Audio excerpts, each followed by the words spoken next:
Hello and good morning, it's Suzanne. How are you? I'm the weight loss coach and I'm coming in today with part 4 of a series that I'm running on how to overcome emotional eating. This is one of the biggest things that, the biggest challenges for my clients. That's what I help them with, to overcome emotional eating, binge eating, secret eating, and help people to transform their relationship with food and body. So emotional eating is a big thing, and over the last few lives, we've talked about where it comes from,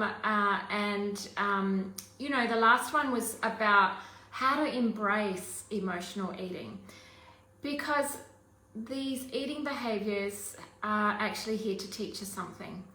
They are a symptom of something else that's going on. And so what we need to do, instead of go for the Band-Aid effect and restrict food and calories and you know, constantly have these thoughts in our mind, almost like being in a food prison. Food is the only thing that is, you know, that's going round and round in your head. And of course, you know that there's so much else that would be helpful to start thinking about and doing in your life. So emotional eating is something that is one of the biggest challenges, and that's why I've brought this 7-part series. So today it's all about the power of being in the moment. When we stop and slow down, that's when we can begin to identify the root cause. Like I said, restricting your food intake, dieting, calorie counting, measuring, they are all Band-Aid effects. They're not sustainable. We know that diets don't work. In fact, 98 to 99% of people who go on a diet will put on that weight again within 12 months, if not more.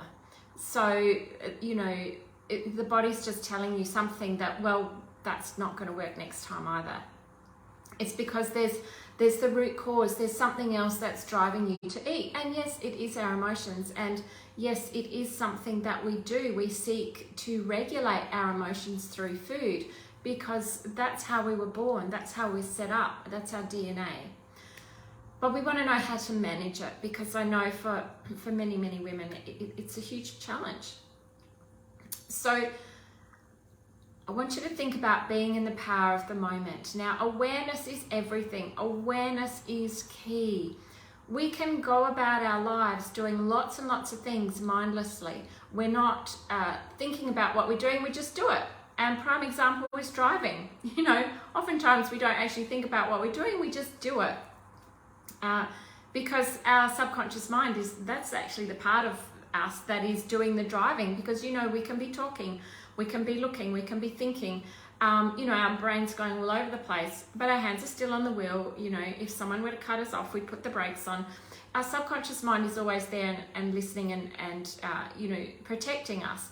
But with emotional eating, it can become an issue because it becomes mindless and you're not thinking about what you're doing. And so therefore, after the event, you've gone to eat food to feel good, but, you know, then you're feeling bad. So in order for this to happen, because you know in your mind that this way of eating, of satisfying and trying to soothe your emotions, is not going to cut it. It's not going to fix the problem. However, you continue to do it. And in order to do that, if you have a think about it, part of you has to check out. Because why would we do something actively and in the moment that we know that we don't like doing, that is not helpful for us? So part of us just checks out. It just steps away, and we do the stuff that we know that we don't like doing, and then all of a sudden we come back into the moment and go, oh my goodness, what have I done? So the way to really manage this is to be fully present and in the moment. So conscious awareness, practicing being present. It's not going to be perfect, but it is definitely worth practicing. It's worth looking at, you know, what you're doing and discovering some sort of pattern, some sort of, looking at the reason, trying to get to the root cause, to find out, well, why are you going to the cupboard? Why are you eating more than you feel that is, necessary for you? So practice being in the moment. And also choose to be in the moment. So be present. When you are doing it, rather than stop doing it, just notice, well, what's going on here?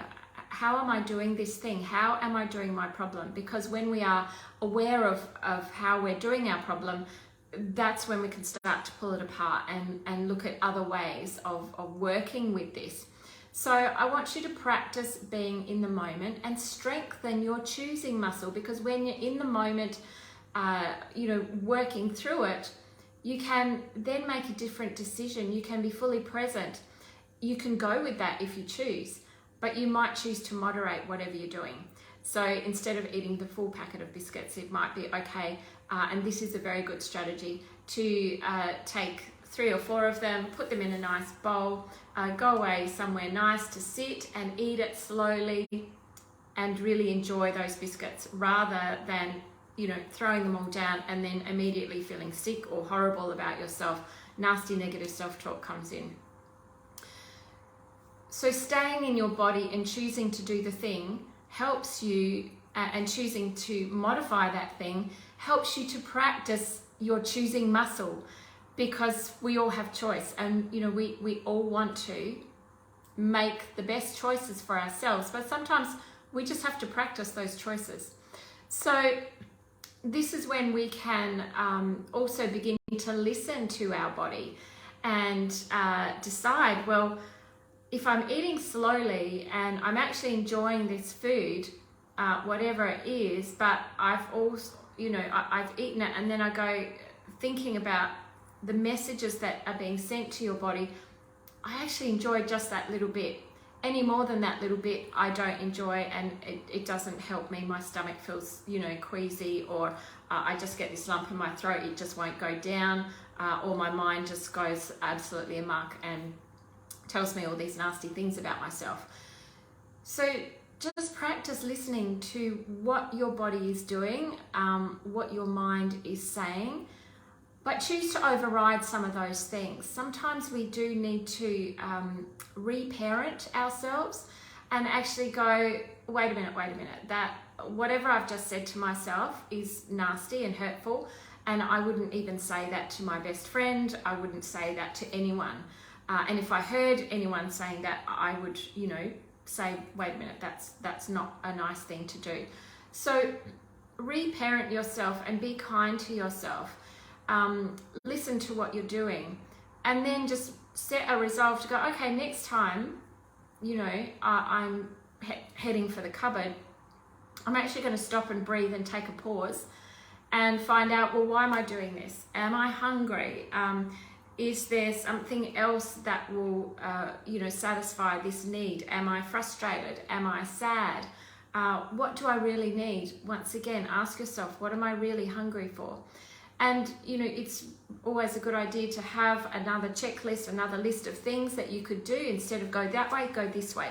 And it might be going for a walk. It might be just keeping your hands busy. It might be, getting on the phone. It might be just getting a hot drink. Perhaps you're just even thirsty. Often hunger signals can come about because of thirst. So be present in the moment and really listen to what your body is trying to say to you, and use that as part of your training ground for the next occurrence, which you can go, there's something else I can do. I'm not going to eat this food. I'm going to do this. Or I choose to only eat this, a small amount of this. I'm going to sit with it, I'm going to eat it slowly, I'm going to eat it, and I'm going to enjoy this food, and then I'm going to see what happens after that. So always being present, always practicing listening to your body, and always being the curious scientist, coming up with new ways and new strategies that work for you. Hope that's been helpful. Any questions, comments, please leave them in the comments below, and I will be in next week with part 5 of what are you really hungry for. Okay, have a great day. Happy Wednesday. Bye.